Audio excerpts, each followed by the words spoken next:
Let's open with a word of prayer. Pojďme zahájit modlitbou.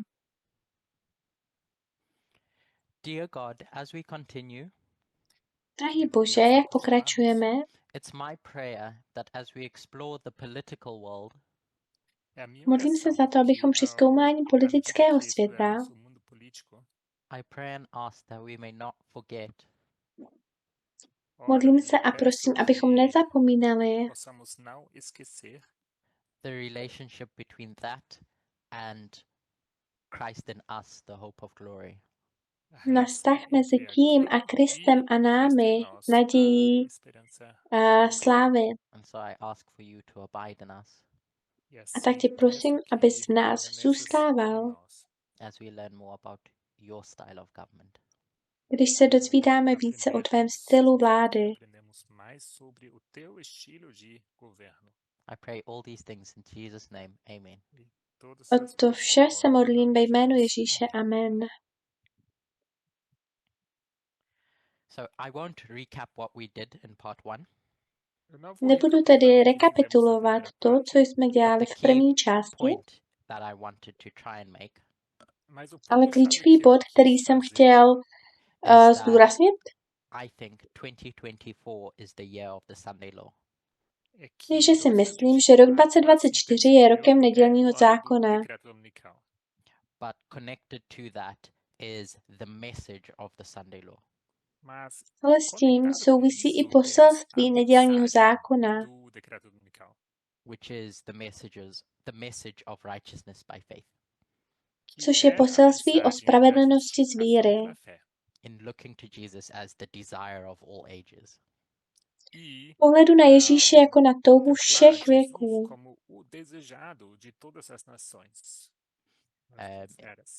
In seeing Jesus as life as the example for us. a v pohledu na Ježíše jako na život, jako na příklad pro nás. I said I wasn't going to give a recap, but just thinking about it now, Řekl jsem, že nebudu dělat rekapitulaci, ale když o tom teď přemýšlím, I find it really interesting how that history of 1888 leads up to 1898. přijde mi opravdu zajímavé, jak ta historie z roku 1888 vede až k roku 1898, Because A.T. Jones and Wagner give this really theoretical study protože A.T. Jones a Wagner podávají tuto opravdu teoretickou which studii, the church should have listened to, které měla církev naslouchat. they fail in giving their message, Jones and Wagner, Oni selhávají v tom, že podávají své poselství, Jones a Wagner, but Ellen White picks up the mantle ale Ellen Whiteová se ujímá toho poselství and tries to demonstrate how you go from theory to practice. a snaží se ukázat, jak se přechází od teorie k praxi. And that's the life of Jesus. A to je Ježíšův život. That whole book, The Desire of Ages, Celá ta kniha Touha věků was a practical demonstration of how you implement righteousness by faith. byla prakticky ukázkou toho, jak uskutečňujete spravedlnost z víry. So to me, the more I think about it at least, Takže pro mě, čím víc o tom alespoň přemýšlím, it just fascinates me more and more how God's Je to- message opens up. mě to prostě fascinuje čím dál víc, jak se Boží poselství otevírá. But going to the study now, Ale když se teď chystám na tuto studii, when we think about the start of our reform line at 1989, když se zamyslíme nad začátkem naší reformní linie v roce 1989, the first angel arrives with a specific message. první anděl přichází s konkrétním poselstvím. And that message is prepare because God's judgment is coming. A to poselství zní: připravte se, protože přichází Boží soud. But how do you know how to prepare? Ale jak víte, jak se připravit?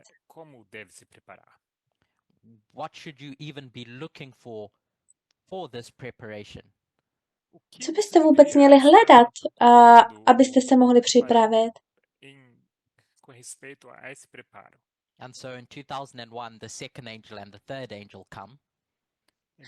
A tak v 2001 přichází druhý anděl a třetí anděl, to give you a bit more detail of what this battle is over. abych vám trochu přiblížil, co to je, tady ta bitva nad čím je. And so the third angel is going to tell you that it's about worship. A tak vám třetí anděl řekne, že jde o uctívání. Related to the warning about worshiping God that made heaven, earth and sea and waters. Souvisí s varováním před uctíváním Boha, který stvořil nebe, zemi, moře a vody, or worshiping the beast and their image. nebo uctívání šelmy a jejího obrazu. And so verses 9 to 10 of Revelation 14 A tak vám verše 9 až 10 Zjevení 14 are going to tell you about this other option of worship. řeknou o této druhé možnosti uctívání And what worship would look like if you worshipped that other option. a jak by uctívání vypadalo, kdybyste uctívali tuto druhou možnost. And then the consequences of doing that. Pak o důsledcích takového jednání. And then we package into that the compare and contrast of worshiping God. A pak k tomu přibalíme to srovnávání a kontrast uctívání Boha. But where is this story pointing your eyes to? Ale kam vás tento příběh nasměruje? The Sunday law history, Do historie nedělního zákona, where you either receive the seal of God or the mark of the beast. kde buď přijmete Boží pečeť nebo znamení šelmy. So as much as the first angel is warning you about judgment, Takže stejně jako první anděl vás varuje před soudem,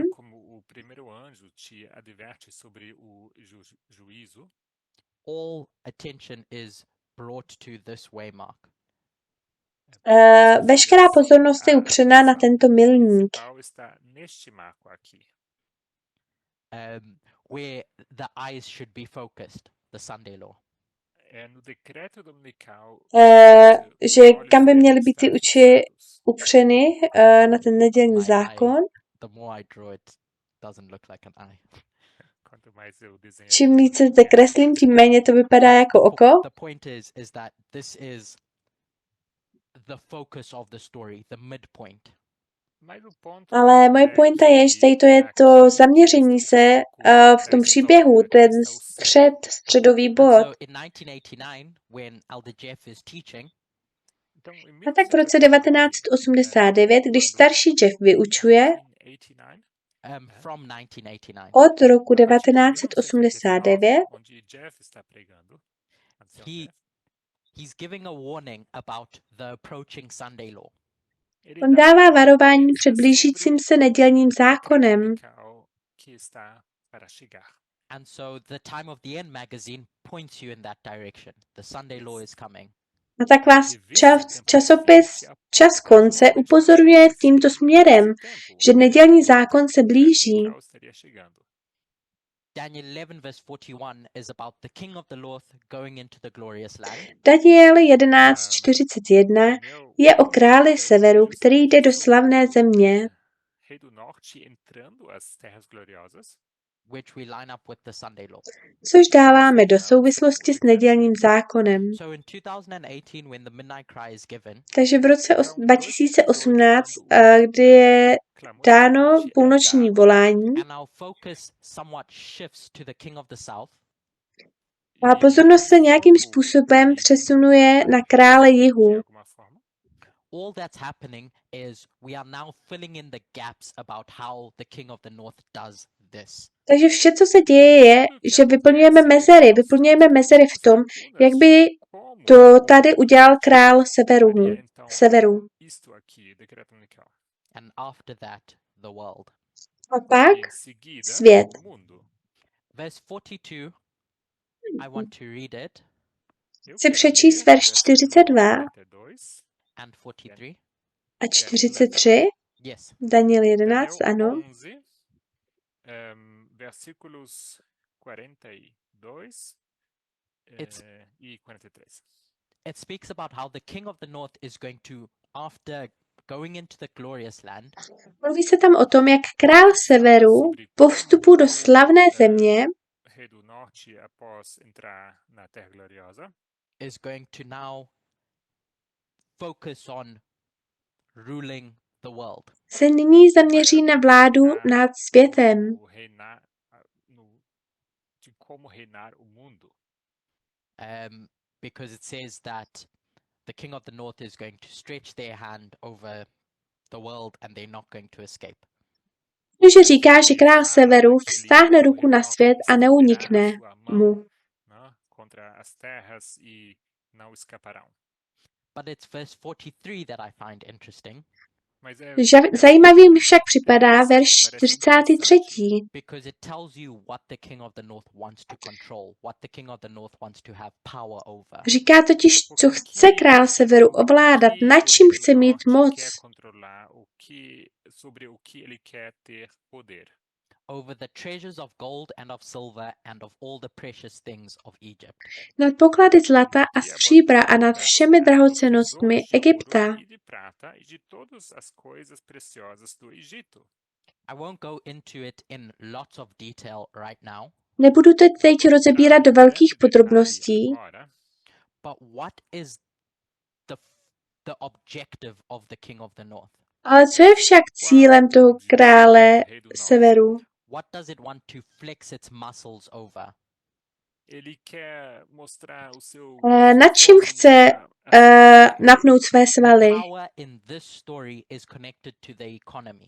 Moc v tomto příběhu souvisí s ekonomikou. When I say 9/11 to you, když vám řeknu 9:11, various things may come to mind. Mohou se vám vybavit různé věci. But I'm almost certain that that word or that statement Ale jsem si téměř jistý, že to slovo nebo ten výrok brings up images of the Twin Towers. Vyvolává představy těch dvojčat. It's been etched into people's minds. Bylo to vryto lidem do paměti. There were 3 objects of attack by the east wind. Byly tam 3 objekty útoku východního větru.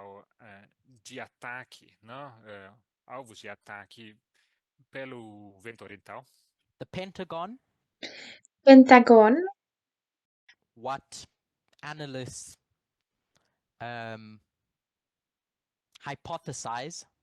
A co předpokládají analytici as being the trajectory of the third plane, jako trajektorii třetího letadla, which was either the capital, the US capital, or the Oval Office. Které bylo buď hlavním městem USA nebo oválnou pracovnou.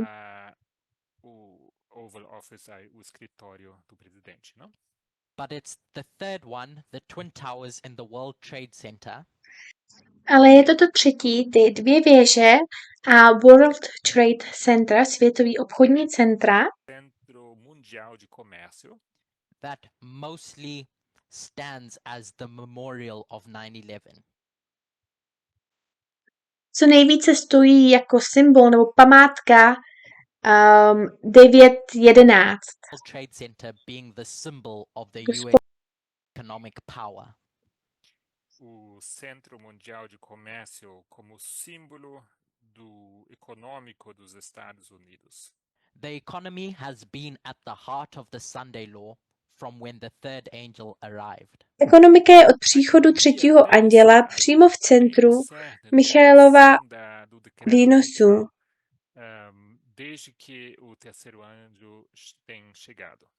When we speak about 2014 on the line of the priest, Když hovoříme o roce 2014 na linii kněží and the rise of the Tea Party movement, a vzestupu hnutí Tea Party, movimento do Partido do Chá, that then resulted in the purging of the Republican Party and etc. které vyrůstalo v očistu republikánské strany a tak dále, many things can be pointed to as why they were agitated. lze poukázat na mnoho věcí, proč byly rozrušeni para explicar o porquê houve essa agitování. But one of the principal grievances that movements had in the lead up to 2014 Ale jedna z hlavních stížností, které měli vůdci v období před rokem 2014, líderes tiveram. When did they have these grievances? in the lead up to 2014. bylo to před rokem 2014, Contando para 2014, whether it be Occupy Wall Street on the left, ať už to bylo hnutí okupovat Wall Street na levici, anebo Tea Party na pravici, they all rose in response to the economic troubles that came after 2008. všichni povstali v reakci na ekonomické problémy, které přišly po roce 2008. Aos problemas econômicos que entraram no cenário after 2008. Yes. Yeah, após 2008. My point is that the economy is at the heart of the Sunday law. Chci tím říci, že ekonomika je jádrem nedělního zákona. No cerne desse decreto dominical. And sometimes we don't speak about the Sunday law in that way. A někdy se o nedělním zákoně takto někdy o tom nedělním zákoně takto nemluvíme. Ale Daniel 11, verš 40 až 45 vám říká, že právě nad tím chce mít severní král moc. In our study since 1989, V našem studiu od roku 1989 I'd like to suggest that it's the King of the North and its resurrection bych chtěl právě naznačit, že právě král severu a jeho vzkříšení is the story. It is the protagonist. je v centru pozornosti toho příběhu. It is the focus of the story. Je to Everything else are just either z té pozornosti toho příběhu a všechno ostatní jsou jen buď překážky,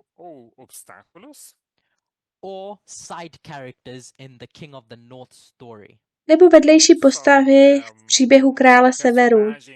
Marginais ou extra, né? Nessa história do Rei do Norte. So if we are going to speak about this waymark and the Sunday law, Pokud tedy budeme mluvit o tomto milníku v tom nedělním zákoně, it has to be in the context of what the King of the North wants musí to být v kontextu toho, co chce král severu Que o Rei do Norte quer and what the story is about the King of the North specifically. a co je příběh konkrétně o králi severu. So Aldetes gives details of these various restraints against the King of the North. Starší test tedy uvádí podrobnosti o různých omezeních vůči králi severu, But baked into all those histories about Pyrrhus and Hitler ale do všech těch příběhů o Pyrrhovi a Hitlerovi je zapečený nessas diversas histórias sobre Pirro e Hitler is this story about war on the Western Front. ten příběh o válce na západní frontě, sobre a guerra na frente ocidental. In relation to Germany's campaigns against the West in World War II. Je to v souvislosti s tažením Německa proti západu za druhé světové války. I just want to pull out a few details from this line. Z této linie chci vytáhnout jen několik detailů. The first one is here, August 23. První z nich je zde 23. srpna. This is when the king of the north and the king of the south go into an alliance. A tohle je, kdy král severu a král jihu uzavírají spojenectví. So the alliance starts. Takže aliance začíná. And then 1939. A pak 1939, 1. září, The king of the north is going to start their war on the western front. král severu zahájí svou válku na západní frontě. That's where we get this term. To je, odkud pochází tento termín. But in August 1940, Ale v srpnu, line up with 2018, 1940, který řadíme, dáváme do linie s rokem 2018, Russia and Germany sours, se vztahy mezi Ruskem a Německem zhoršují.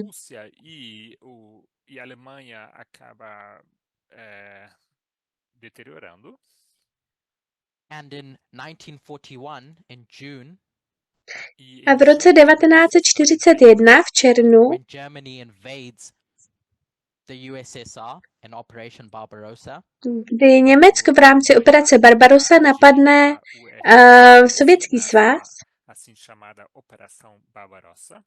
the king of the North's and the king of the South's alliance is broken.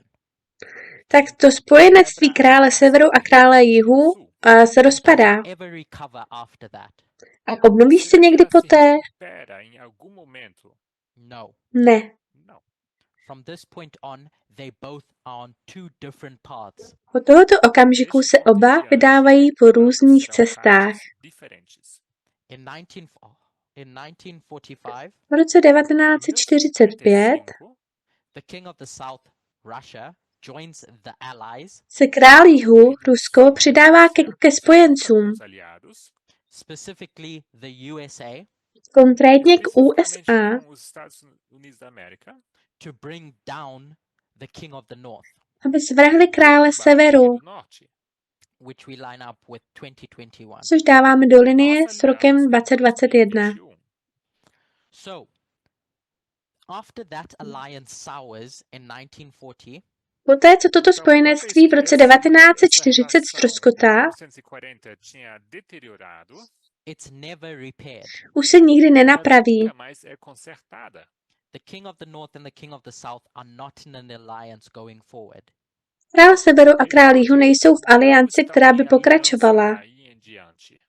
The second point is here in 1945, Druhým bodem je, že zde v roce 1945 the king of the North is Nazi Germany. je králem severu nacistické Německo.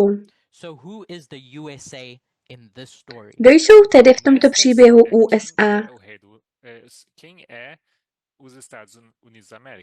It's not the king of the North. Není to král severu, It's an entity that's resisting the king of the North. je to entita, která se brání králi severu.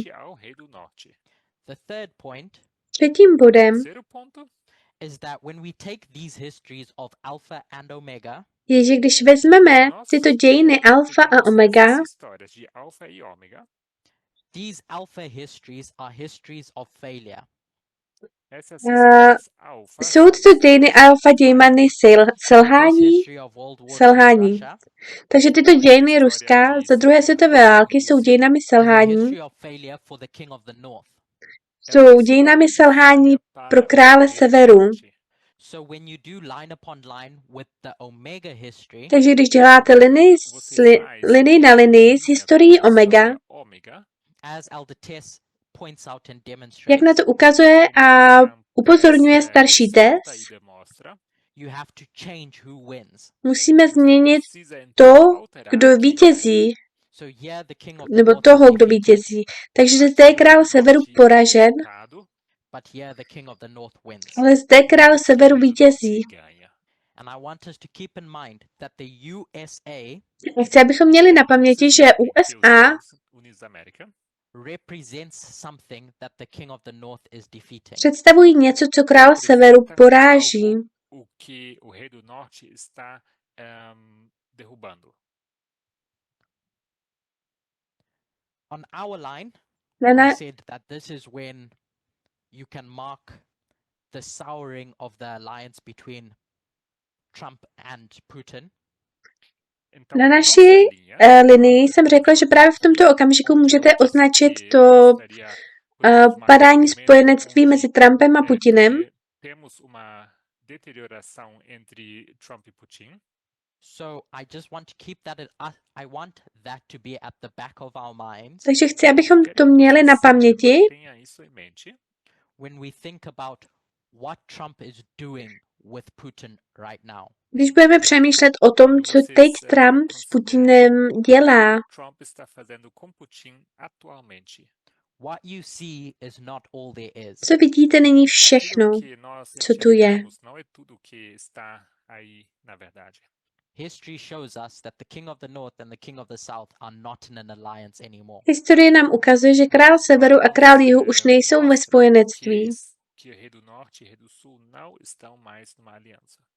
And then here in 1945, A which pak is tady, 2021, v roce 1945, což je rok 2021, que se alinha com 2021, my suggestion is that in application today, můj návrh je, že v minha aplikaci sugestão é dnes que aplicando para hoje there are two USAs. existují temos dvoje dois USA. dois Estados Unidos. One is the sixth kingdom and one is the seventh. Jedno je šesté království a druhé je sedmé. E outro o sétimo reinos. One that represents USA in 1945 against the king of the north, A jedno, které představuje USA v roce 1945 proti králi severu, and one that is the king of the north. a jedno, které je králem severu.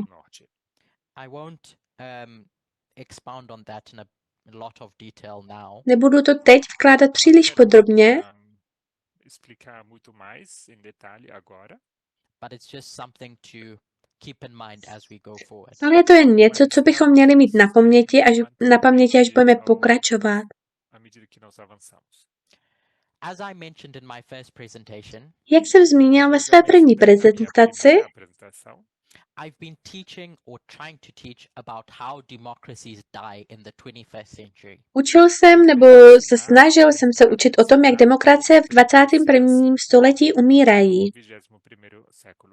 As we try to understand war on the Western Front, Když se snažíme pochopit válku na západní frontě. Entender a guerra na frente ocidental. and I've tried to make the case that it is conservatives, i.e. the Republicans, A snažil jsem se ukázat, že jsou to právě konzervativci, tedy republikáni, Isto é os republicanos that are positioned in a very unique position kteří jsou ve velmi jedinečné pozici, encontram numa posição peculiar to serve as gatekeepers of democracy as a whole. aby sloužili jako strážci demokracie jako celku. And so when they fail, A tak když se jim to nedaří, I have and am suggesting that that is the marker for the Sunday law. navrhoval jsem a navrhuju, aby to byl ukazatel pro nedělní zákon. que isto seria o marcador para o decreto unical, quando eles falham. That's something that I've taught already, To je něco, co jsem Isso já učil. ensinei. so I don't want to try and repeat that. Takže se to nechci pokoušet opakovat, Repetir isso. But I want to try and enlarge upon it today. ale chci se to Quero dnes sim pokusit ampliar rozšířit. isto hoje. When we think about the Sunday law Když, Quando and nós prophecy, pensamos když přemýšlíme o nedělním zákoně a proroctví, there are, in my mind, two chapters in Revelation that form the basis of it. existují podle mého názoru dvě kapitoly ve zjevení, které tvoří jeho základ.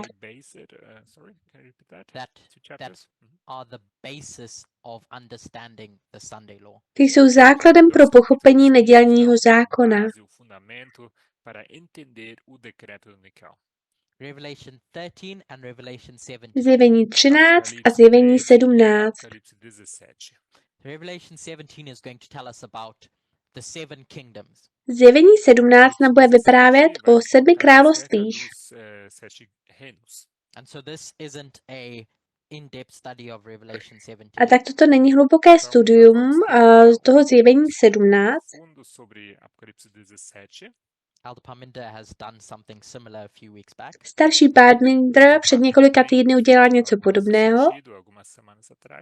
But I just want to pull out a few points from that chapter. Ale chtěl bych z této kapitoly vytáhnout jen několik bodů. In 1798, John is going to be shown about this kingdom. V roce 1798 bude Janovi ukázáno toto království. Můžeš to zopakovat? Když se mu to ukáže v 1798. About a beast that is now dead. O šelmě, která je nyní mrtvá. And then he's going to tell you about its resurrection that's coming. A pak bude vyprávět o jejím vzkříšení, které přijde. So there's someone riding that beast. Takže na té šelmě někdo jezdí. And then in verse 8, Pak v 8. verši the angel is going to tell John, I want you to really understand about this beast. anděl řekne Janovi, chci, abys opravdu pochopil o této šelmě. The beast that you saw was in the past. Šelma, kterou jsi viděl, byla v minulosti, Is not anymore in the present. v současnosti už není, But it's going to ascend in the future. ale v budoucnosti vystoupí. It's going to be resurrected from the grave. Bude vzkříšená z hrobu. So this persecuting spirit that existed in the past Takže tento pronásledující duch, který existoval v minulosti, is going to ascend in the future. vystoupí v budoucnosti. And 1798 is the point of reference for that. A rok 1798 je proto referenčním bodem. So I'm not going to prove it now, but the angel is going to talk about 7 kings. Takže to teď nebudu dokazovat, ale anděl bude mluvit o 7 králích. And the 6th one is the USA. A tím 6. jsou USA. But one is not yet come. It's going to come in the future, Ale jeden ještě nepřišel, ten přijde v budoucnosti, which is the 7th, což je ten 7., which is going to look like the thing that went into the grave in the past. který bude vypadat jako ten, který šel v minulosti do hrobu. In Revelation 13, Ve zjevení 13, verse 11, verši 11, we're told about 2 kingdoms. je nám řečeno o 2 královstvích. A lamb and a dragon. O beránkovi a drakovi. When Ellen White is describing this 6th kingdom, the lamb, Když Ellen Whiteová popisuje toto 6. království, beránka, she, in the notes that I sent round, v poznámkách, které jsem posílal, throughout those various chapters of the great controversy, v průběhu těch různých kapitol velkého sporu, she's going to highlight and talk about 2 documents over and over and over again. bude stále dokola zdůrazňovat a mluvit o 2 dokumentech. The Declaration of Independence O deklaraci nezávislosti in 1776 z roku 1776 and then the Constitution, E A logo tak a o Constituição, ústavě, which went into effect in 1789. která que vstoupila v entrou em platnost v vigor roce em 1789. 1789. And it's important for us to remember the context in which this nation was being founded. Je důležité, abychom si uvědomili, v jakém kontextu tento národ vznikl. Essa nação foi fundada. It was in rebellion against the monarchy system that was in Europe. Byla to vzpoura proti Rebelião monarchickému systému, který byl v que existia na Evropě. Europa. And the Declaration of Independence sets forth a principle A deklarace nezávislosti stanoví zásadu, Dá princípio, marca princípio, that everyone is created equal že všichni jsou stvořeni sobě rovni iguais, and everyone has these unalienable rights. a každý má tato nezcizitelná práva. So it's in rebellion against a monarchy, a style of government, Takže je to vzpoura proti monarchii, stylu vlády, monarquia, ou seja, estilo de governo, and rebellion against this coercion of belief. vzpoura proti tomuto nátlaku víry, de crença. The rights found in the Declaration of Independence. práva obsažená v deklaraci nezávislosti. Encontrando na declaração de independência. So there's these various principles of equality in the Declaration of Independence Takže v deklaraci nezávislosti jsou tyto různé principy rovnosti, Igualdade que se encontra na declaração de independência. that they needed to fight for, to rebel for. za které potřebovali bojovat, za které se museli zbouřit. Precisavam rebelar ou entrar em rebelião por causa disso. As libertarians fighting for their liberty. Jako libertariáni bojující za svou svobodu. Lutando pela sua liberdade.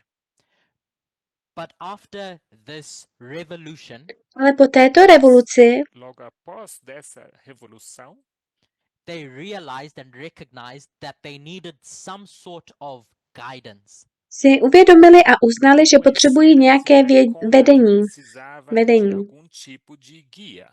Something to take these principles and codify them.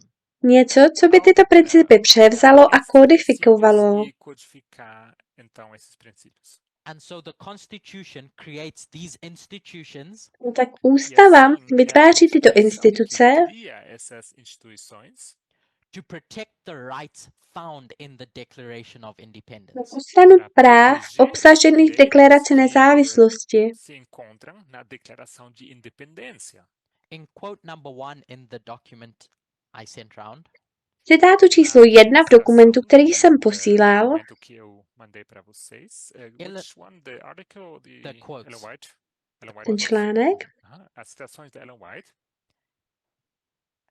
Ellen White describes this newfound nation as an asylum for the oppressed. Ellen Whiteová popisuje tento nově vzniklý národ jako azyl pro utlačované.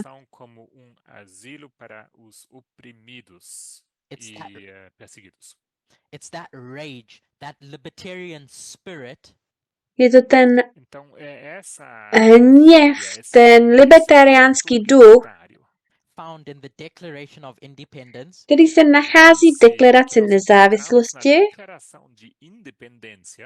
that coupled with the institutions of republicanism in the Constitution, který ve spojení s institucemi republikánství a v ústavě vytvořili tuto věc, this bulwark, this guardian against monarchy. Vytvořil tuto věc, toho strážce proti monarchii.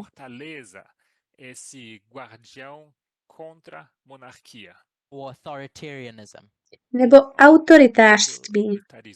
Which is really just a dictator. A monarchy, a king or queen is a dictator. Což je ve skutečnosti jen diktátor, monarchie, král nebo královna je diktátor.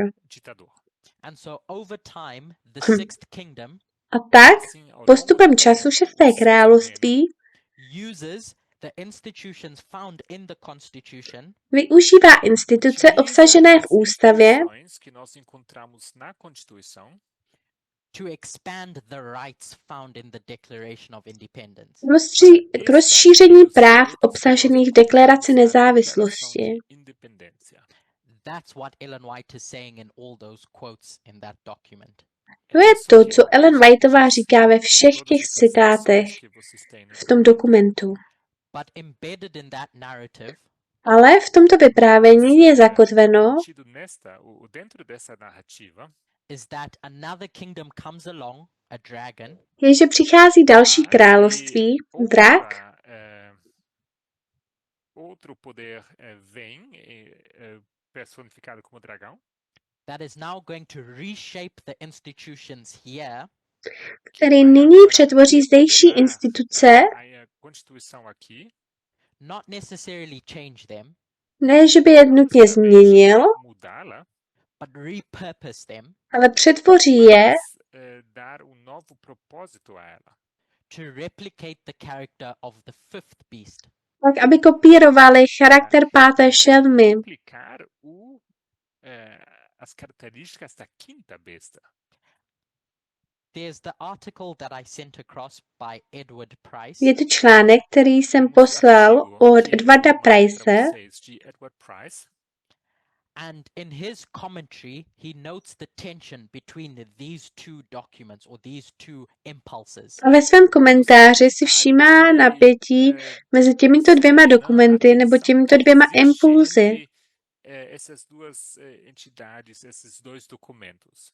Between liberty and law and order. Mezi svobodou a právem a pořádkem. Lei e ordem. There's a structure, a framework that the Constitution gives to this rebellious spirit. Existuje struktura, rámec, který ústava dává tomuto vzpurnému duchu. Esse espírito rebelde da Declaração de Independência. And so the author Price is going to give a commentary. Tak ten autor Price dá komentář about the tension between these two documents. O napětí mezi těmito dvěma dokumenty. These two philosophies.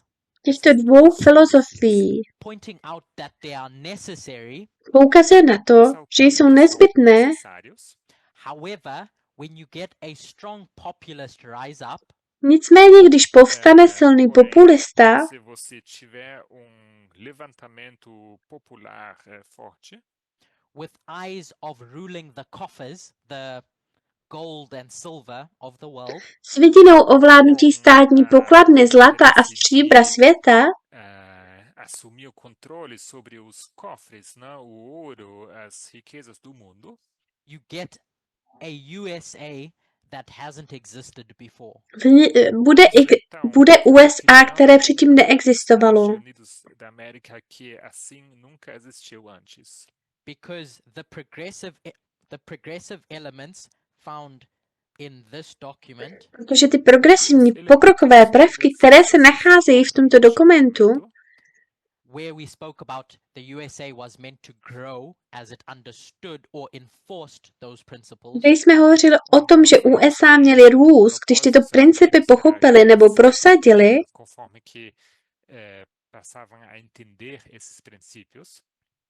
gets sidelined for a new political order. Se dostávají na vedlejší kolej ve prospěch nového politického uspořádání. So in your own time it would be beneficial, I think. Takže ve svém volném čase by bylo, myslím, přínosné to hold up those two documents, the great controversy, vzít do ruky tyto dva dokumenty, ten velký spor, and then read that article by Edward Price, pak si přečíst ten článek Edwarda Price and compare them. Porovnat je. I think without having read Ellen White's narrative, myslím si, že aniž bychom četli vyprávění Ellen Whiteové, Edward Price takes this framework of a change in the USA Edward Price bere tento rámec změny v USA. Essa mudança de estrutura nos Estados Unidos. I shouldn't say change. Neměl bych říkat změny, but these two different USAs. ale tyto dvě různé USA. Estados Unidos diferentes. And shows how it manifests into a new political order in current history. A ukazuje, jak se to projevuje v novém politickém uspořádání v současných dějinách. It's a really good narrative if you want to understand the Sunday law. Je to opravdu dobré vyprávění, pokud chcete pochopit nedělní zákon and the King of the North. A krále severu. When the Declaration of Independence speaks about these rights, Když se v deklaraci nezávislosti mluví o těchto právech, it's framed in a very specific way. Je to formulováno velmi konkrétně. It says that they recognize that everyone has these rights. Říká se tam, že uznávají, že každý má tato práva, které jakoby jsou, vám nikdo nemůže vzít. Právo na život, právo na svobodu, but it says and the pursuit of happiness. Ale říká se tam i na hledání štěstí. Let me get that word really right. Eu só vou procurar aqui a palavra para não errar, tá? Pursuit of happiness. Alguém tem acesso? Minha internet está meio ruim. Ok. Just a second. That's okay. Normalmente a gente traduz como busca da felicidade. Busca, ok. Então, obrigado, Gabi. A busca da felicidade. So there's something fundamental about the structure of these rights. Ve struktuře těchto práv je něco zásadního. These two are guaranteed, if I can call it that. Tato dvě zde řeknu, že jsou zaručené. It's a baseline. Je to něco základního, je to fundamentální. The government is supposed to create a system. Vláda musí vytvořit systém, where you have these absolute inherent rights. kde máte tato absolutní přirozená práva. You could frame it as equality under the law. Mohli byste to formulovat jako rovnost před zákonem. But happiness or property, Ale štěstí nebo majetek is framed as a pursuit, je zarámován jako snaha, which is what we would call the government, or what we would call as the equality of opportunity. kterou bychom nazvali jako rovnost příležitostí. So I hope you can see the difference between how it's framed. Doufám, že vidíte rozdíl mezi tím, jak jsou podány, jak jsou sformovány. Because the government is meant to make sure you have these rights inherently. Protože vláda má zajistit, abyste tato práva měli ze své podstaty, But its job in relation to property or happiness ale jejím úkolem ve vztahu k majetku nebo štěstí is that you have the right to pursue it. je, abyste měli právo o ně usilovat. So there is variability in property and happiness. Takže v případě majetku a štěstí existuje variabilita. In other terms, economy. Jinými slovy, ekonomie. So as the King of the North aims to have power over gold, silver and precious things, Když tedy král severu usiluje o to, aby měl moc nad zlatem, stříbrem a drahými věcmi, coisas preciosas, prata, etc. And we think about the Sunday law in the context of the great test. A my přemýšlíme o nedělním zákonu v souvislosti s velkou zkouškou. This morning I was benefited by a study about patriarchy. Dnes ráno mi byla přínosem studie o patriarchátu.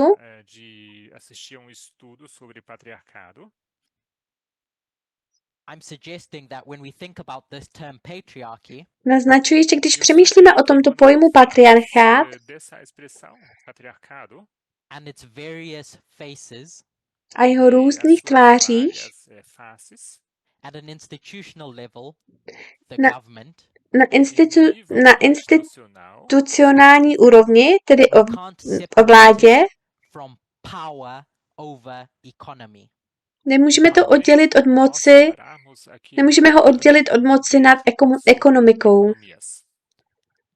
If you trace back why America wants to be great again, Když vysledujete, proč chce být Amerika opět skvělá, velká, which is the Sunday law movement, což je hnutí nedělního zákona, it's all tied to economy. je to všechno spojeno s ekonomikou. Okay, that's my intro. Dobře, to je můj úvod.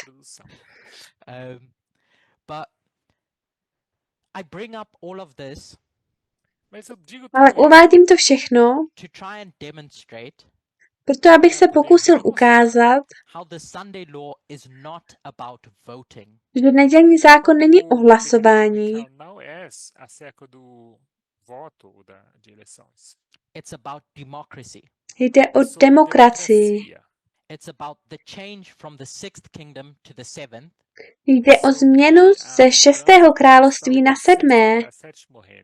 So while voting forms a component of democracy, Ačkoliv tedy hlasování tvoří součást demokracie,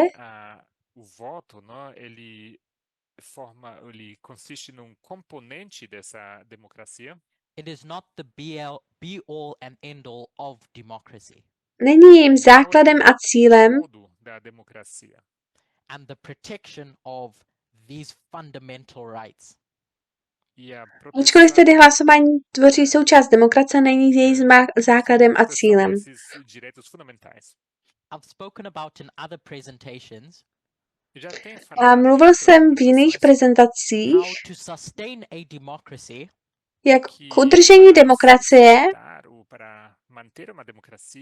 you need formal institutions potřebujete formální instituce, which you find encoded in the constitution, které najdete zakódované v ústavě, but more than that, ale více než to, they are informal institutions. jsou to neformální instituce.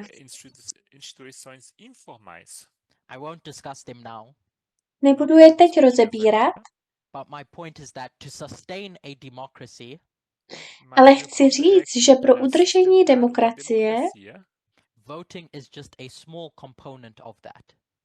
hlasování je systém a jeho malá součást. I used the history of Hitler in November last year V listopadu minulého roku jsem použil historii Hitlera,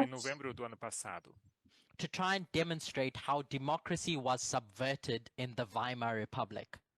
Para demonstrar como a democracia foi subvertida na República de Weimar. And so would like to revisit that history with a different focus. E agora eu queria visitar novamente essa história com a teď se chci znovu podívat na ten příběh z jiného zaměření, para demonstrar como ukázat, jak demokracie umírá. On the line of the 144,000, Na linii 144 000 we have this time period 2021 to the Sunday law.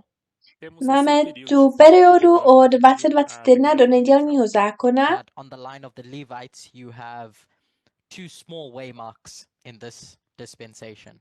ale na linii levitů máte v této dispensaci dva malé milníky. Nessa dispensação. An increase of knowledge and a formalization. aumento de conhecimento zvýšené e poznání a formalizaci. And so questions have arisen e assim Tak surgiram vyvstaly perguntas otázky, as to what is the thread or the story sobre o que jaká je ta seria nit esse nebo ten fio, příběh, como traçar, qual a história, that leads you to the Sunday law from this point. e te který leva vás ao od tohoto bodu vede k nedělnímu dominical a partir zákonu. desse ponto aqui. What's the thread between these two smaller waymarks? Jaká je Como niť traçar mezi těmito esses dvěma dois malými menores? milníky? I'd like to go to Weimar, Germany to demonstrate what that thread is, what I think Eu- that thread is. Rád bych se vydal do gostaria Výmaru v de Německu, abych ir ukázal, co si à myslím, Alemanha, de že je Weimar, tou nití. para demonstrar ou tentar demonstrar de que se trata esse fio, como traçar aquilo. I have in the past suggested that 1933 lines up with the Sunday law. V minulosti jsem naznačil, že rok 1933 se řadí k nedělnímu zákonu, o decreto dominical, when Hitler was made chancellor, quando kdy se Hitler foi stal nomeado, kancléřem, but 10 years earlier to that, Hitler tried a different approach. mas o 10 let 10 anos dříve k tomu antes, Hitler havia zkusil jiný tentado, přístup. ele tentou uma outra abordagem. He tried to overthrow the republic Pokusil se svrhnout republiku tentou golpe, né, contra a república in a violent revolution. násilnou revolucí. It is called the revolution of the beer hall putsch. I know I'm not saying that right. Nazývá se to revoluce pivovarského puče. Vím, že to neříkám správně, řekl. Esse golpe seria como o golpe na cervejaria. Basically, what happened on November 8/9 of 1923 V podstatě se 8. a 9. listopad 1923 de novembro de 1923 is that Hitler leads this failed coup attempt. Stalo to, že Hitler vede tento neúspěšný pokus. Essa tentativa de golpe falhada. To seize power in Munich and then overthrow the government in Berlin. Převrat s cílem převzít moc v Mnichově a poté svrhnout vládu v Berlíně. E logo em seguida ele iria derrubar o poder no Berlim. He goes into this beer hall, fires a gun and declares national revolution. Vejde do pivnice, vystřelí z pistole a vyhlásí národní revoluci. Arma no ar e ele declara uma revolução nacional. He takes the state commissioner captive and takes him as hostage. Zajme státního komisaře a vezme ho jako rukojmího. Comissário estatal como que fala hostage? Prisoner. Ele leva ele em cativeiro, não como refém. Muito obrigado. And the next day he starts marching towards Munich. A druhý den pochoduje proti Mnichovu. Vai marchar contra Munique. But the rebellion was crushed. Ale toto povstání bylo zničeno, So he tries to overthrow the republic violently. takže pokusí se násilně svrhnout republiku, but he stopped and then he's arrested. ale zastaví se a pak je zatčen. This is where Hitler's rise to fame came. Tím začíná Hitlerův sestup ke slávě. Because he uses his platform in the courtroom to spread his ideology. Využívá totiž své tribuny v soudní síni k šíření své ideologie. And so he gets all this national attention. Tak se mu dostává celonárodní pozornosti. The trial begins a month later, two months later or so. Soud začíná asi o 2 měsíce později. And instead of denying his actions, A místo, aby své činy popřel, negar as suas ações, he justifies them as patriotic. ospravedlňuje justifica jako vlastenecké, patriotas. But he ends up being convicted ale Ele acaba nakonec je sendo odsouzen condenado and he writes Mein Kampf, a e lá napíše ele Mein escreve Kampf, então o livro Mein Kampf, Minha Luta, which gives an outline of his ideology and his political plans for Germany's future. kde nachází onde strukturu se svých encontra, politických a ambicí, estrutura svých dos plánů seus pro planos, budoucnost das suas ambições Německa. políticas, seus planos com o futuro da Alemanha. But he learns an important lesson Mas ele aprende uma Ale lição importante, učí se důležitou that a lekci, violent overthrow was impractical. že násilný převrat není golpe praktický. violento não era prático. And so he decides to pursue power through legal and political means. A tak se snaží dosáhnout politické moci politickými Tenta prostředky. alcançar o poder política através o poder através de meios políticos. By gaining influence within the democratic system and dismantling it from inside. Získáním vlivu uvnitř demokratického systému a jeho rozbitím zevnitř. E influenciá-lo de dentro para fora. So lesson learned, don't try and overthrow the system from outside. Então ele Takže aprendeu poučení, a sua nesnažte lição. se rozvrátit Não systém tente zvenčí. fazer golpe e derrubar a estrutura de fora para dentro. Instead, work with the system and undermine it from the inside. Místo toho pracujte se systémem a podkopávejte ho zevnitř. Vai então derrubá-los de dentro para fora. Legally. Legálně. So this was illegal. Takže tohle byl nelegální pokus. Uma tentativa ilegal. And then legal success. A tak legální úspěch. Sucesso legal. In 1933, v roce 1933, for a bit of context, the Weimar Republic had a parliamentary system. Pro trochu kontextu měla Výmarská republika parlamentární systém. And so you needed a majority to rule, or you needed to go into alliances. Takhle jste potřebovali většinu, abyste mohli vládnout, nebo jste museli jít do spojenectví.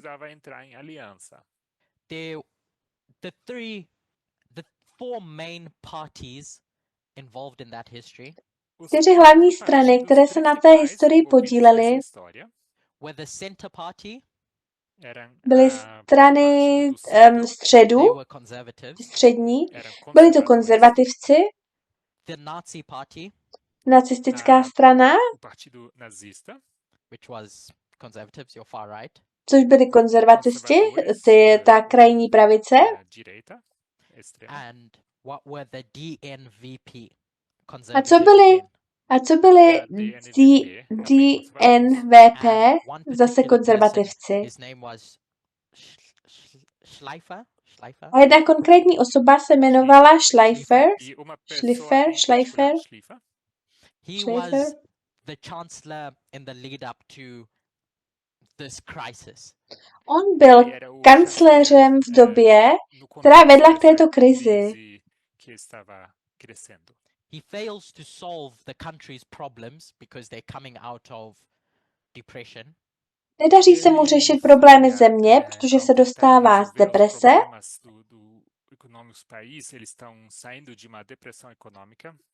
And this guy, Franz van Papen, a tento člověk, Franz von Papen, sees this as an opportunity to regain power. He was the former chancellor before Schleifer.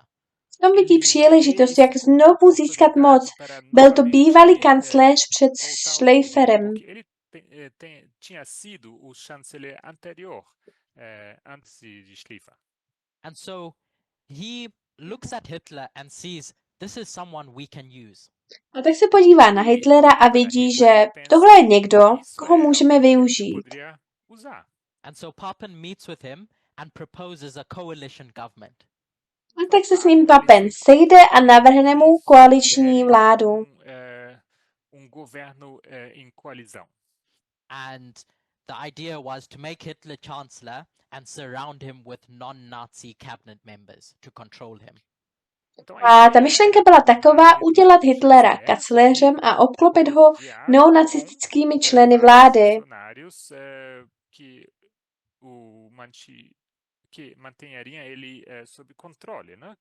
aby ho mohli kontrolovat. So these conservative parties Takže tyto konzervativní strany believe that they could get power if they hand over the reins to Hitler. Tyto konzervativní strany věřily, že mohou získat moc, když předají otěže Hitlerovi, believing that they could control him. ve víře, že ho mohou ovládat. And so they fail as gatekeepers for the Weimar Republic's democracy. No tak selhávají jako strážci demokracie Výmarské republiky,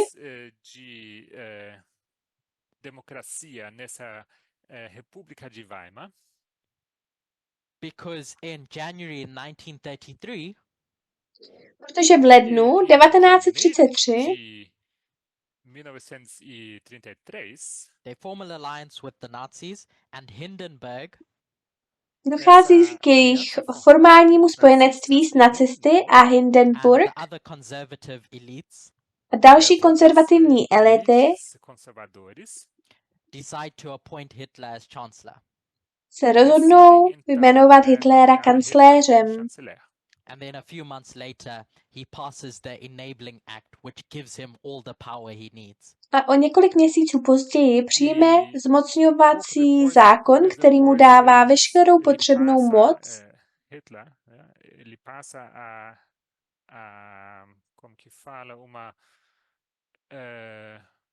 uma lei, né, que o empodera com todas as autoridades que ele precisa, né, todo o poder que ele precisa.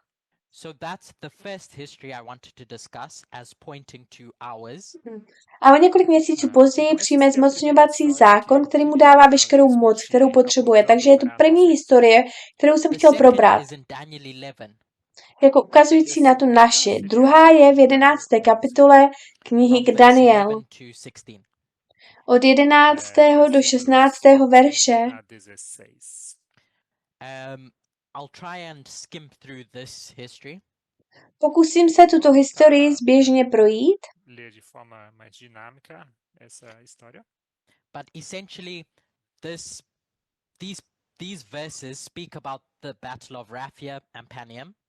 ale v podstatě tyto verše hovoří o bitvě u Rafie a Panium de Ráfia e a batalha de Paneum. In 217 and then 200 BC. v roce 217 a pak 200 před naším letopočtem. But verse 16 speaks about Rome going into the glorious land in Ale- 63 BC. Ale verš 16 hovoří o tom, že Řím vstoupil do slavné země v roce 63 před naším letopočtem.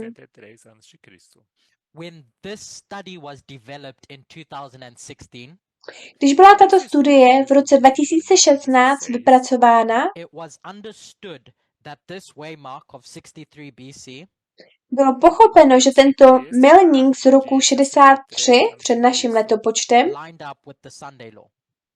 je v linii s nedělním zákonem. I might be mistaken in this, Je možné, že jsem se v tom mýlil, but I think Elder Marco might have spoken about this history in the past. Forgive me if not. ale myslím, že starší Marko mohl o této historii v minulosti hovořit. Odpusťte mi, pokud tomu tak není. Me perdoem se eu estou equivocado. And Julius Caesar, Julius Caesar, Júlio César. more specifically, the role that he was applying for in Rome at the time. přesněji řečeno role, o kterou se v té době v Římě ucházel. Estava se candidatando naquele tempo. So while Pompey was marching into the glorious land, Takže zatímco Pompeius stáhl do slavné země, Pompeio estava entrando, marchando rumo à Terra Gloriosa. back in Rome, Julius Caesar was running for a position in an election. v Římě se Julius Caesar ucházel o místo ve volbách Para cargo, uma posição. In 63 BC, 63 před naším letopočtem, which we line up with the Sunday law. což dáváme do souladu s nedělním zákonem. Anyway, he stands for what was called a praetor, Každopádně kandiduje na funkci, které se říkalo prétor, which was like a judge, but not really. což bylo něco jako soudce, ale ne tak docela. Não bem isso. But also for this position of Pontifex Maximus. Ale také na tuto pozici Pontifex Maximus. And this is where the Catholic Church gets the term pontiff or supreme pontiff from. Právě odtud katolická církev odvozuje termín pontifik, nebo nejvyšší pontifik. Pontífice, não? O Pontífice Máximo. This was the head of the College of Pontiffs, the chief priest. Isso era To byla hlava papežského kolegia, nejvyšší kněz. Colégio dos Pontífices, ou seja, o sumo sacerdote. But in this election, he's going to face off against two people. Mas nessas V této volbě se eleições, však ele utká se enfrenta dvěma duas pessoas. osobami. Quintus Lutatius Catullus Quintus Primeiro sendo Quintus Lutatius Lutatius and Catullus Publius Servilius Isocarus. Publius Servilius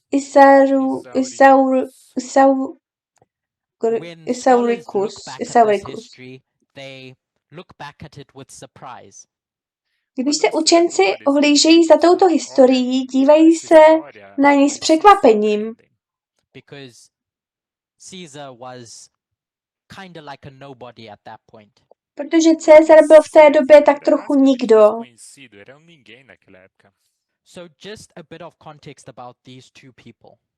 Então, Takže jenom trochu souvislostí a kontextu o těchto dvou lidech. So it's been demonstrated in the past that Julius Caesar's name Takže v minulosti bylo prokázáno, že jméno Julius Caesar, Caesar in particular, hlavně jméno means Cezar, elephant killer. znamená zabiják slonů. matador de elefante. But speaking about this Quintus Lutatius Catullus guy, Ale když už mluvíme o tom Quintus Lutatius Catullus, his father had the same name. jeho otec měl stejné jméno. The family that were the I'm just going to write it and not say it. I'll leave that to Gabriel. Rodina, která byla, jen to napíšu, neřeknu to, nechám to na Gabrielovi. They were members of an influential family in ancient Rome. Byli to členové vlivné rodiny ve starém Římě. Specifically dedicated to the conservative aristocratic cause. Konkrétně se věnovali konzervativní aristokratické věci. Conservadora aristocrata. His father, so this Quintus, Jeho otec, tedy tento Quintus, had these big military achievements, but he was known for his strong support of the system, the Senate. měl tyto velké vojenské úspěchy, ale byl známý svou silnou podporou systému, toho senátu. And then Quintus, his son, Tak se Quintus, jeho syn, becomes the most prominent conservative politician of his time. stal nejvýznamnějším konzervativním politikem své doby.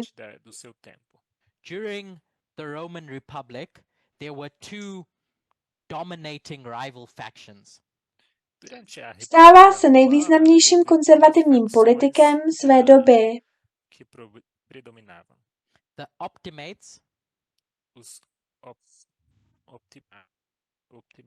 Optimálně.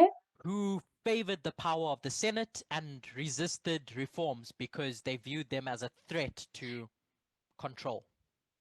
Kteří upřednostňovali moc senátu, They favored the power of the Senate kteří upřednostňovali moc senátu, so the system, takže toho systému, whereas your populares were your populists. sendo que os populares, zatímco que era populares outra byli facção, populisté. populistas.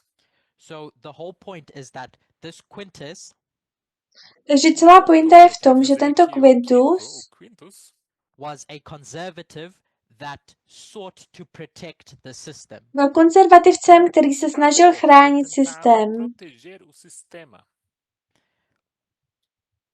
Publius Servilius Isauricus Publius Servilius Isauricus, his role can be derived from his name, jeho roli lze odvodit z jeho jména, cargo pode ser derivado do seu nome, which means of the people, což znamená z lidu, significando do povo.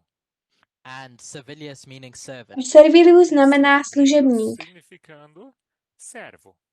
And so these two people, he was also an optimate, Takže tyto dva lidi, on byl také Ele também sendo optimatem. optimatus. and so these two people are the conservatives that are fighting against this populist Julius Caesar. Tak tito dva lidé, to jsou konzervativci, kteří bojují proti tomuto populistovi Juliu Cezarovi. This story is in the context of conservative gatekeeping. Tento příběh je v kontextu konzervativního hlídačství. Takže tento příběh je v kontextu konzervativního držení toho, co má bránit, jakoby chránit. Tento příběh is about conservatives gatekeeping the system. Je konzervativní, jenom to opakuje toto, Or protecting the established order against a would-be dictator. nebo ochraně zavedeného řádu před potenciálním diktátorem.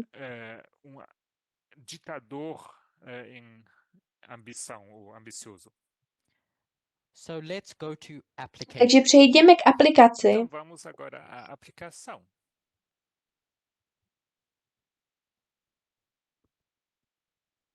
This is the first story about Hitler. Toto je první příběh o Hitlerovi.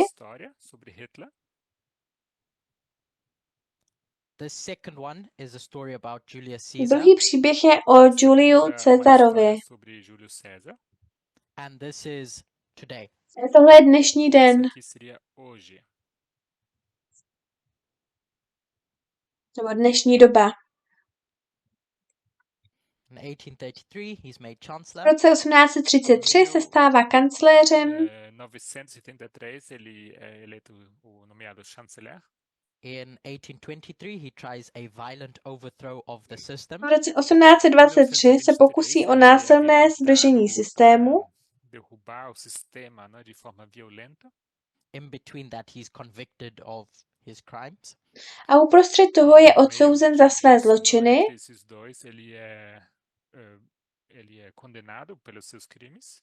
In 63 BC, Julius Caesar, as a populist dictator, is going to run for this position. V roce 63 před naším letopočtem se Julius Caesar jako populistický diktátor uchází o tuto funkci.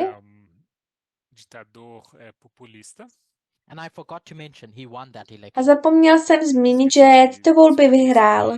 Ganhou essa eleição. So Quintus and Publius tried. Takže se o to pokusil Quintus Publius, Because they saw that Julius Caesar was protože viděli, že Julius Caesar je nebezpečný, ale neuspěli. So to Takže today. k dnešku. Então, falando de hoje, então.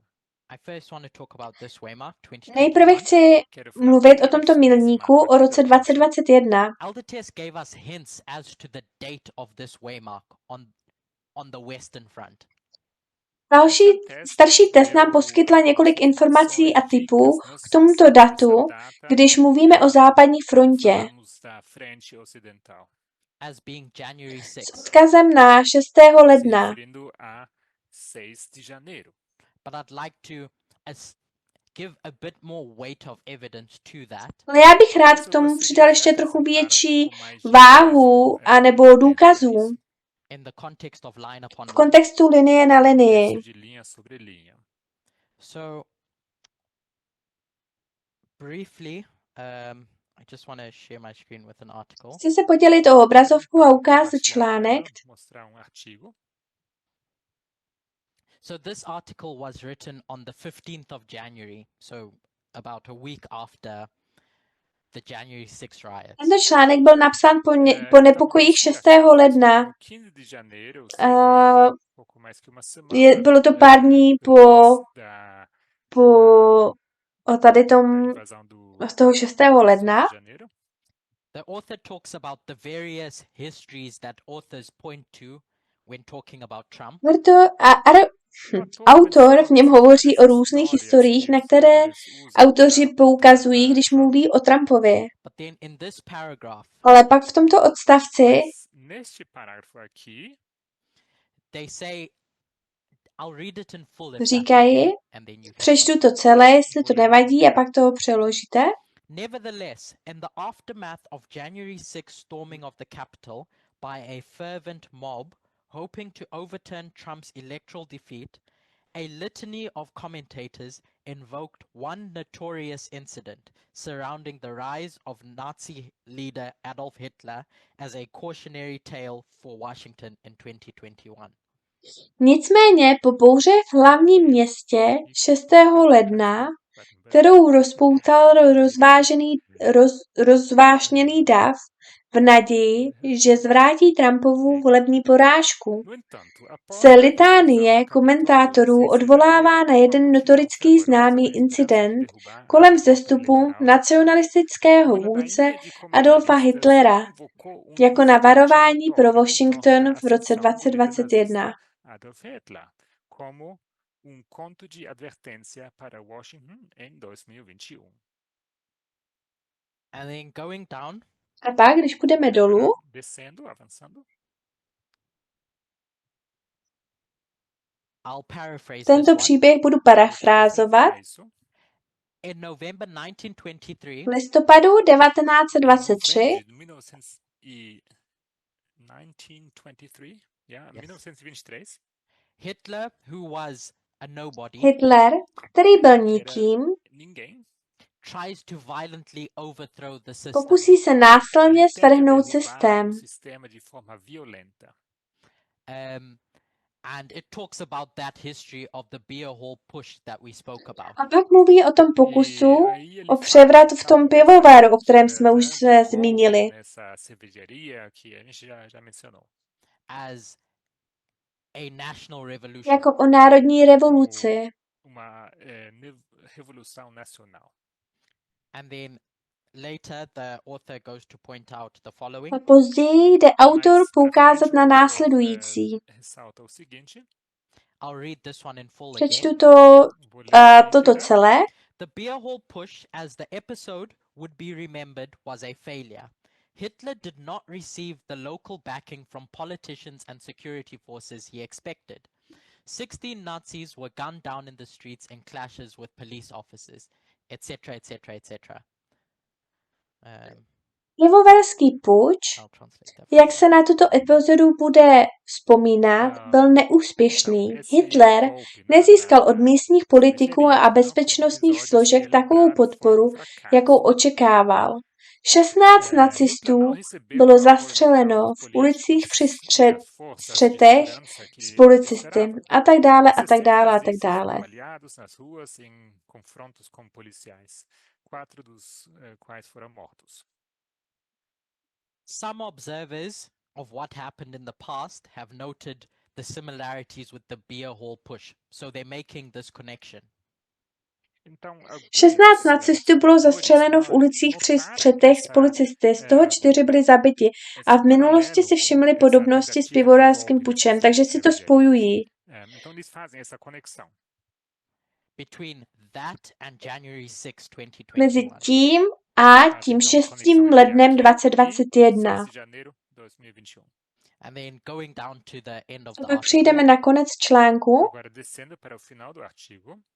they point out that the lesson for us today in 2021 Poukazují na to, že poučení pro nás plyne dnes v roce 2021 hoje, ou seja, 2021, is that this is pointing to the path of je, Hitler. že to ukazuje na cestu Hitlera. que isto nos aponta para o caminho de Hitler.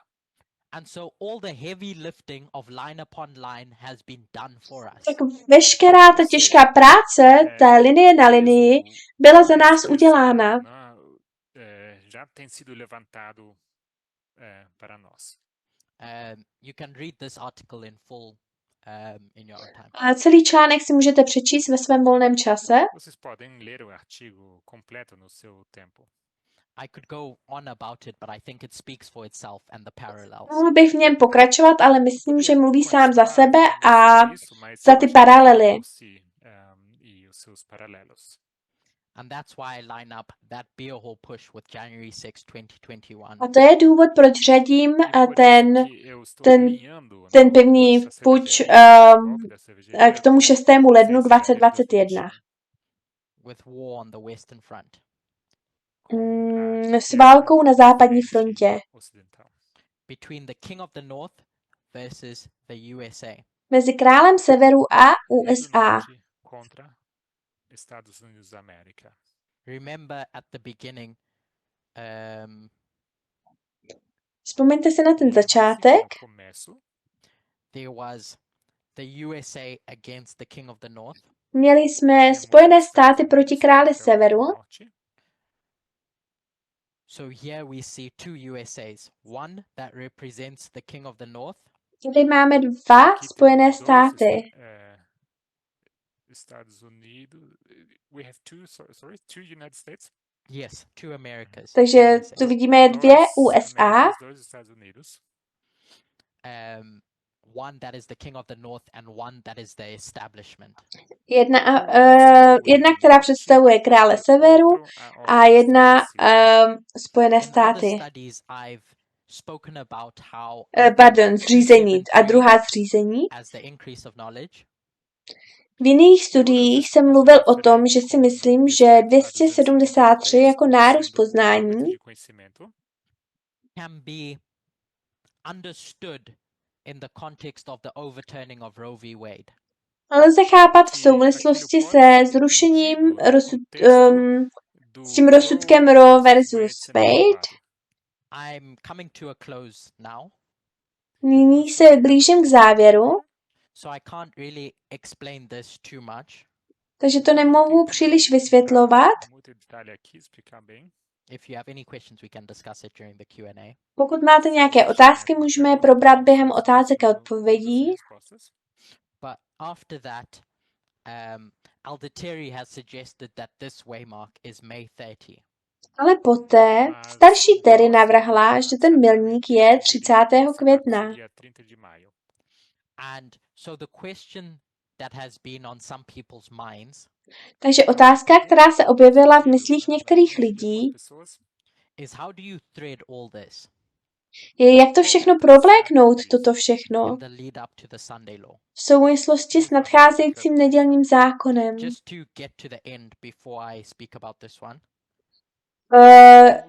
Pojďme na konec, než budu mluvit o tomto předchozím milníku.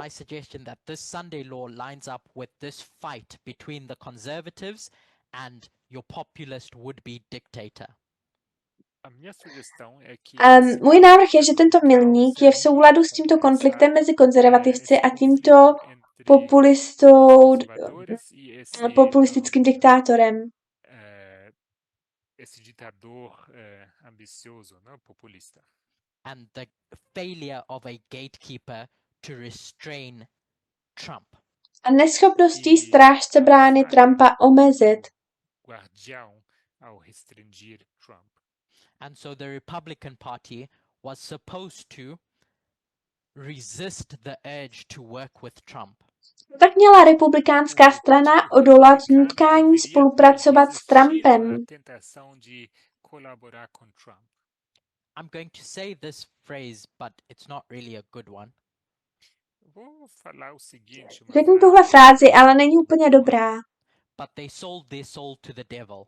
Ale oni zaprodali svou duši ďáblu. And that could be symbolized as that RNC July event. A to by se mohlo symbolizovat jako to RNC v tom červenci, when Trump consolidates power in the Republican Party by winning the nomination. kdy Trump vítězstvím v nominaci upevní moc v republikánské straně. The image of the beast is about an ideology. Obraz šelmy se týká ideologie. Pontifex Maximus was about a religious ideology. Pontifex Maximus byl o náboženské ideologii. Religion and culture are really the same thing. Náboženství a kultura jsou ve skutečnosti totéž. And so in these different histories, it's about this image of the beast finishing its work of being created. A tak v těchto různých dějinách jde o to, aby tento obraz šelmy dokončil své dílo stvoření.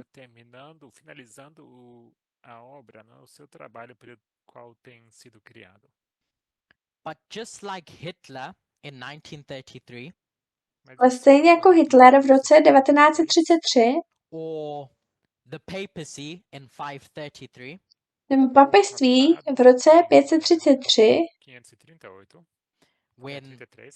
when Justinian gives his decree kdy Justinian vydává svůj dekret to make the Pope the head of all churches, o tom, že papež se stane hlavou všech církví, there was still one thing that was needed. bylo třeba ještě jedné věci.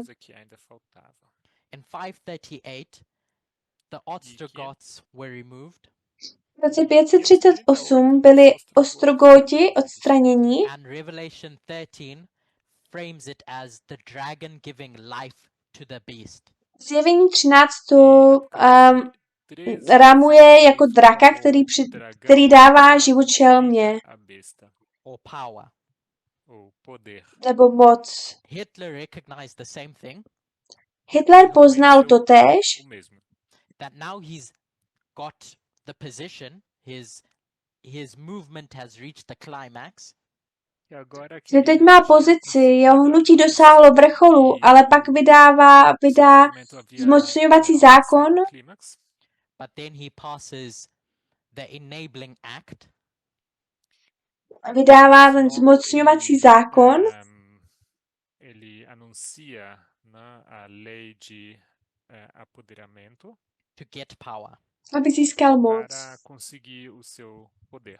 So just like us, Takže stejně jako u nás, or should I say for us, nebo bych měl there's a říci point where that pro image nás, is created, existuje bod, kdy je tento obraz vytvořen, Essa imagem é criada. which I'm suggesting was July 18 last year. což naznačuje, že bylo 18. července loňského roku. But the dragon needs to give it life or power. Ale drak mu musí dát život nebo moc. This dragon is a state entity, Ten drak je státní útvar, so institutions takže instituce, instituições that give it that power. And I'm suggesting that's December 17. které mu dávají tu moc. A já naznačuji, že to je 17. prosinec, que isso acontece ocorre em 17 de dezembro. Where the electoral college essentially votes for Trump. kdy ten Electoral College, ten sbor volitelů, v podstatě hlasuje pro Trumpa. What's interesting is that the election in November Zajímavé je, že volby v listopadu is not actually in the Constitution. vlastně nejsou v ústavě. Não está na Constituição. The USA doesn't necessarily have to have that election. USA ty volby nutně mít nemusí. Essencialmente não precisam ter essas eleições. It's this one that counts. Důležité jsou tyhle. But as all traditions develop, that November election is necessary. Ale jak se všechny tradice vyvíjejí, ty listopadové volby jsou nezbytné. que se desenvolvem, essa eleição de novembro, sim, se tornou necessária. What's interesting again Zajímavé je Outra coisa zase, interessante is that it's 538 votes or delegates that the president needs to win. to, že je to 538 hlasů nebo delegátů, které prezident potřebuje získat. Which my suggestion was it lines up with 538. It's just a nice maybe coincidence. Což můj návrh byl, že se to shoduje s 538 hlasy a je to hezká možná shoda okolností. I promise I'm about to close, Slibuji, že už budu končit, Prometo, já estou encerrando. but I said I was going to speak about this conviction on May 30th. ale řekl jsem, že budu mluvit o tomto přesvědčení 30. května.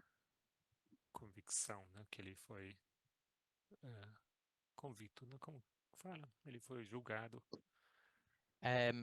So just reading that first paragraph, Přečtu jen první odstavec, to je vše, co potřebuji. Když byl Trump 30. května odsouzen, Ele foi no 30 de maio. the author notes,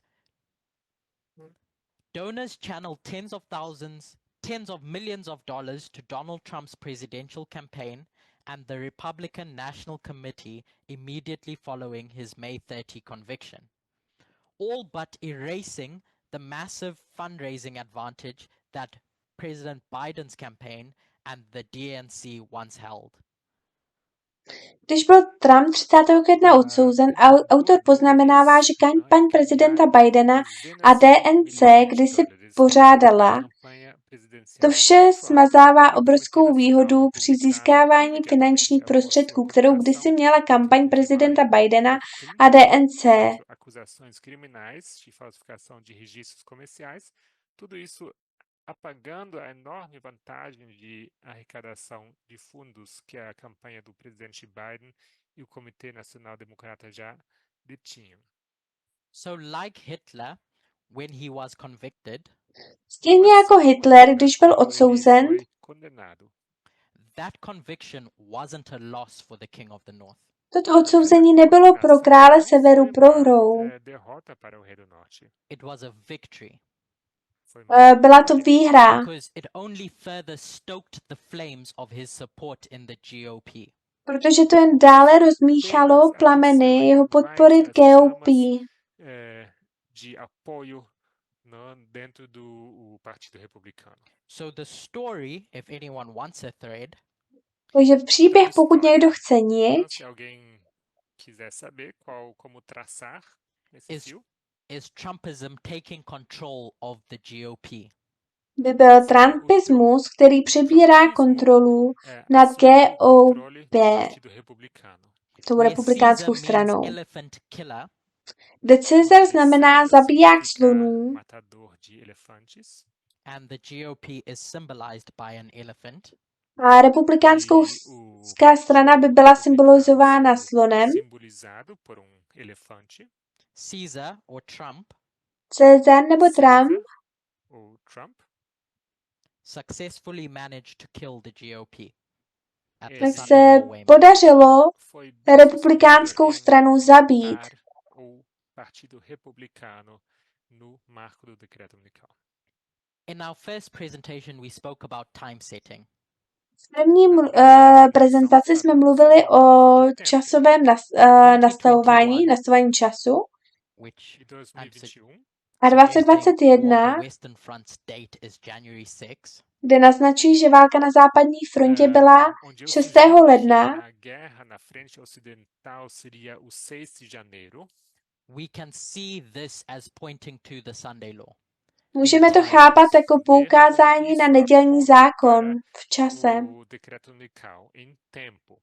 If anyone has watched those studies in 2012 by Elder Parminder, Pokud někdo sledoval ty studie z roku 2012 od staršího Parmindra, he demonstrates how between September 2001 ukazuje, jak mezi zářím 2001 setembro 2001 And March 2005 a březnem 2005, e março de 2005, where the 2520 was rediscovered by the movement in inverted commas, kdy bylo 2520 znovu objeven pohyb v os uvozovkách, 2520 foram redescobertos,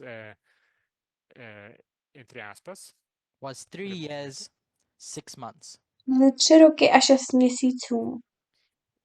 havia se passado 3 anos e 6 meses. And from March 2005 Od března E de março 2005 de 2005 to September 2008 do září até setembro de 2008 2008 is 3 years, 6 months. jsou to 3 roky 6 3 anos e měsíců. 6 meses. 3.5 times. 3,5 krát. meio. These are all just variations of the 2520, if you remember. To všechno jsou jen varianty 2520, pokud si vzpomínáte. Variações dos 2520, como vocês bem sabem.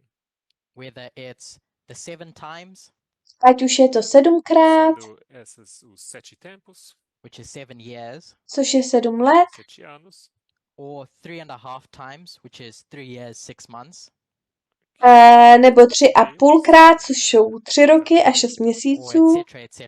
nebo tak a tak dále a tak dále. These are various forms of the 2520. Jsou to různé podoby čísla 2520.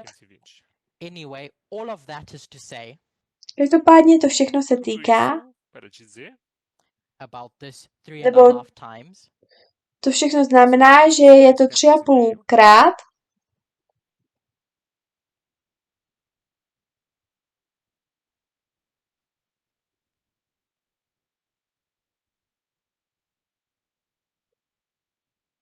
that is 3.5 times between January and July. že je to 3,5krát mezi lednem a červencem. Entre janeiro e julho. January 2021 to July 2024. Janeiro Od ledna 2021 2021 do julho července 2024. In closing, Na závěr, encerrando, when we think about the Sunday law když přemýšlíme o nedělním zákonu, dominical. and what it is really about, o co vlastně opravdu E jde, que realmente se trata. I think that article by Edward Price myslím, že ten článek Edwarda Creio Price que esse artigo de Edward Price gives a good framework to understand what's going on around us. dává dobrý rámec nos pro dá uma pochopení estrutura boa toho, co se sobre kolem nás aquilo que děje. acontece ao nosso redor. The separation of those two things that made the USA the sixth kingdom. Oddělení těch dvou věcí, které ze Spojených států udělali šesté království, Os Estados Unidos, o sexto reino. And two visions for the USA. a dvě vize o Spojených státech amerických, Sobre os Estados Unidos da América. That get realized in the sixth and seventh kingdom. které se realizují v Que šestém a se sedmém realizam no království, sexto e sétimo reinos. Where this beast, I'm going to say the dragon, the seventh kingdom, kde se rodí tato šelma, budu říkat drak, O sétimo reino. sedmé is království, born. Nasce. se The Sunday law narodilo. movement spends all this time hnutí nedělního zákona stráví celou tuto dobu Esse tempo, until the Sunday law and then the world až do nedělního zákona a até pak logo mundo, rising světa, to power. nebo pak svět se dostává k moci. So let's close with the word of prayer, Tak uzavřeme vamos slovem encerrar modlitby com oração. and then we can do a bit of a Q&A after. E pak logo si em můžeme seguida udělat podemos malý fazer rozhovor s perguntas e otázkami a respostas. odpověďmi. Dear God, Drahý Bože, Querido Deus, thank you for today. děkuji ti za dnešek, obrigado por hoje. Thank you for the opportunity to discuss these things. děkuji ti za příležitost diskutovat o těchto věcech. I appreciate that I myself have gone through a lot of detail in one study. Eu entendo que eu Oceňuji, tenho že jsem passado sám por prošel muitos spoustu detalhes podrobností v jednom nesses studiu, estudos. So I ask that you may forgive me if I've given information overload. proto prosím o odpuštění, pokud jsem Peço que me vás perdoem přetížil se informacemi, eu tenho passado informação demais.